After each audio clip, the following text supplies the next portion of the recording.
Hey, good morning. This is Clay with Clay's AC and Auto Repair and Clay Motion here in Grand Rapids, Michigan. If this video is helpful, please like, send me nice comments, share my videos, and subscribe to my page. I do this for subscribers so they're able to, see all the little neat tricks that we do down here in the shop and show you how to get around certain things. Like in this situation, we're working on a 2003 Toyota Echo. We got a problem with being able to fill the gas in the gas tank. When we go to fill it, it'll stop every like 50 cents or so, and it's a real pain in the butt, even though this car only holds like $20 worth of gas at most.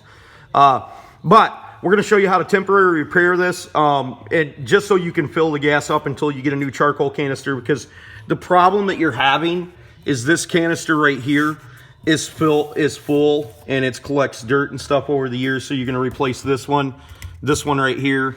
And what you're going to do to temporarily relieve the problem is you're going to remove the line. This is the filler neck right here. You're going to remove this line that goes over here to the junction box, and then you're going to remove the line from the actual gas tank to here, and that's pretty much all it's going to do. It's going to turn your check engine light on, and you're not going to be able to pass emissions till you replace these two components right here.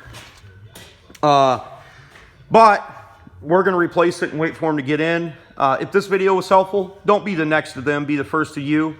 Remember, if anybody else can do it, you can too. Just do this and then you'll be able to fill it up until you get the new part on there. You will not pass emissions, and you are not federally legal to do this for any period of time, really, but I wanted to show it to you because we're replacing it later on today. So hopefully it was helpful.